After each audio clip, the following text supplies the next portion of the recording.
Урматтуу туугандар, баарыңарга салам.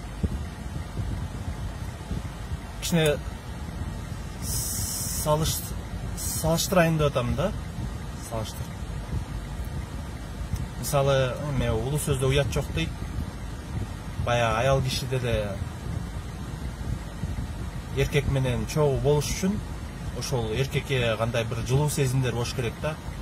Ошол эркекти жакшы көрүп, жактырып, баягы жүрөгү жылып, анан кийин сүйүү болсо, анан кийин ошого тартылат да. Ошондо мындай кандай бир жакшы сезимдер болуп, анан кийин ошо менен чогуу бир болот да. Аял кишиникичи. Эң негизги жактыргандан да. Анан денеси саткан аялдар, алар аны карабайт. Аны акчасын алат, анан бул жерде сүйүү сезим болбойт да. Болгон эле өзүнө ошол кичинекей тыйынга эле баалайт да. Мына айтканда, анан кийин шайлоодо деле ошондой.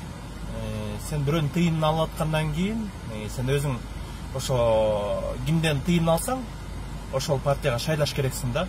Жактырасыңбы, жактырбайсыңбы? Сен өзүң каалаган адамыңа, каалаган кандидатыңа, партияңа шайлай албай каласың да. Ошо бирөөдөн акча алат экенсиң, ошого добушунду берет экенсиң да. Эми бул мындай айтканда денесин саткан аялдарды мен жаман дебейм да. Алар ошо турмуш балким мажбурлап ошого алып барды, балким ошонун үчүн да жок болгондуктан ошол ишке барып атат да. Анан шайлоодон 1000 сом да, 1000 сом. Эми азыр алардын акчасын албай койгула десем деле силер баары деле аласыңар да. Ошондуктан экинчи сунушум бар. Акчасын алсаңар да деле кирайт эткиле да. Алгыла акчасын. Бирок анда кирайт эткиле. Мындай кирайчы кыздар болот го. Кафеге барып алып, тамагын ичип алып, анан кийин мойт коет да, мындай айтканда, кирайт этип кетет да. Силер деле ошондой кылгыла. Азырынча элди, өлкөнү, мамлекетти туңгуюктан чыгара турган бир да партия жок. Бир да партия жок. Жаштар деле азыр сатылып чоң партияларга кошулуп кетти. Жана Чирик деген партияга кошулду. Канча балдарды алдап кошулду да.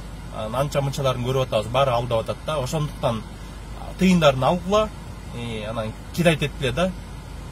Ошондо жок дегенде булар миллион акчалары кетсин. Бирок туугандар, булар деле хитрый да, жөн эле кирайт эттирбейт да. Силерди баягы туугандар аркылуу билген, туугандар аркылуу келет да. Мамасы тигиндей мындай кегиле ушуга салып коелу депчи. Агитаторларга тыйын берет да, буларчы момча голос, момча киши алып келгиле депчи. Форма 2 менен алдашат. Бара бергиле. Бирок анда же против всех кылсалга да. Же ошо кимден акча алсаңар, ошого вообще салбагыла.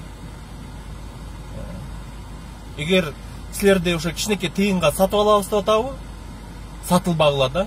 Анда акчасын алып туруп жестко кидайт эткиле. Ачык эле ошондой сөз.